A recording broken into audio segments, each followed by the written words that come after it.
here, tell me everything. Start from the beginning. Let it all pour out.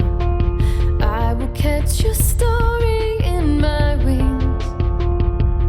This is the beginning of all that we cry out for. You seeing me, seeing you. We are found. I know you live all alone in a cold and dark room. I know you don't see the way out. You're stuck there for good. I know. All the way from the Ridge in High Ridge, Missouri, this is Huggy Kindness from Huggy Kindness Studio Productions. On Tea Time, a Couple Loving Kindness podcast series here at Loving Kindness Land. Hey, it's all been a minute, and I just wanted to say life's a bitch sometimes, and life's a beach sometimes, and life's dynamic, and it's ever unfolding, and there's a lot of opportunity out there, and there's a lot of wonderment. There's a lot of things that can be scary, things that, I don't know, based on our past, are maybe kind of bringing us into this moment or into the future moments, kind of worried, is it going to end up the same way that it ended up before? And I think these are, legitimate concerns we have as humans, but I think there's these beautiful ways that we can help each other navigate through them where they don't have to cause us dysfunction. They can improve our relationships with one another and really allow each of us to thrive in our own, space of our own universe of ourself, but also thriving together as a unit, as a human constellation. And a dear friend, Shannon Curtis, is always so wonderful to allow her song, I Know, to be the theme song of Tea Time, a Couple Loving Kindness podcast series. And she speaks of, in this song and in a TED Talk that she does on her album called Connections, that, when one of our lights is out, one of our stars is out of that constellation of humanity, the whole thing doesn't light up. And I don't know if it's always been this way. I know I've seen things in history books. I've heard things from people of what the past has been like, but I've never been there in the past, right? So I just go off of what I hear. But if I'm here in this moment and in my own experiences of what I've lived, of people's interactions with me and my interactions with them, I've just picked up some things along the way that we tend to make human communication very ticky-tacky very quickly. And I come back to that kind of non-judgment space that it's like no fault to our own. It's just kind of how we've adapted. And in terms of, that unresolved emotion that's coming out and causing this disturbance between our connection,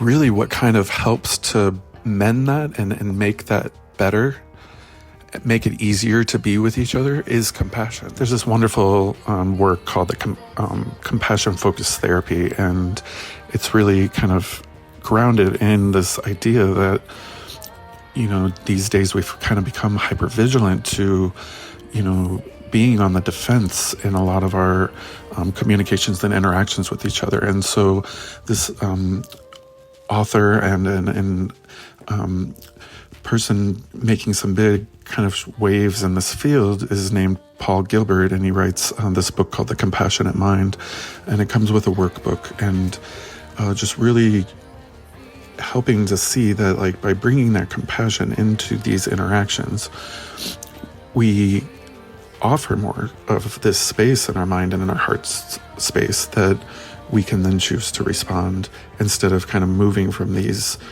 reactions of assumptions, of other limiting beliefs that really aren't present in the moment at all. We think they are, but they're not. And so it offers us this opportunity to then, ask clarifying questions from the other person. And we just have this great opportunity to learn about each other, to be curious about each other, to explore, to have fun, to have the difficult conversations, but not have it, add extra fire and charge on top of it. And so it's really beautiful, as you're like thinking of this and wanting to implement this into, humanity as a larger mass practice. And at the same time, for someone that this is like my passion and purpose and wanting to share this with the world, it's a little daunting too, because of my own assumptions and my own worries. And so what I have to do here is kind of practice that. So how I practice it is I sink into my heart space in using my breath. When I inhale and I exhale, I picture myself sinking into my heart. I picture myself kind of moving into a place of non-judgment and just recognizing that what is happening right now in this moment is what is. And so when I do that,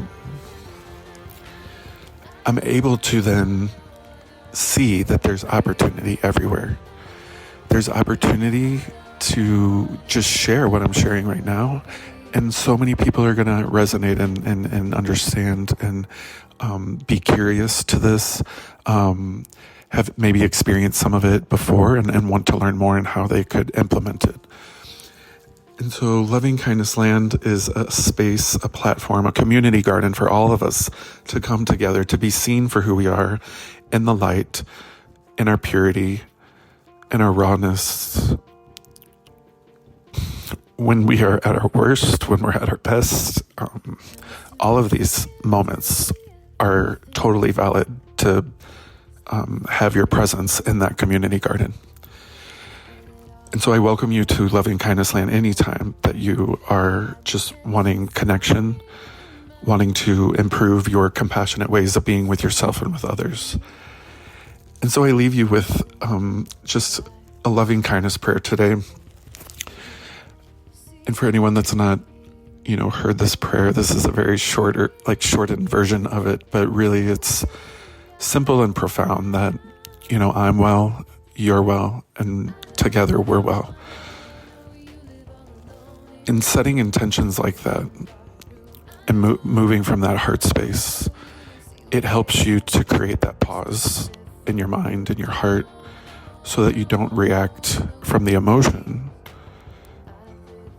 You're not reacting from this thing that you're thinking is going to happen again from the past, or projecting something coming from the future. And instead, you're responding to the moment. So maybe you don't understand what this person says, so you ask them what they mean. And this, as you can see just right then, it's improving communication. It's improving connection. And how beautiful and powerful that is going to be for so many of us. I just got so many chills and tears just pouring of beauty. That's going to be amazing. And I'm excited for each of us.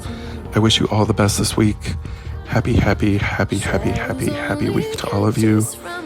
I'm here for all of you anytime you need me. All right. Love you all. Big hugs. Huggy Kindness.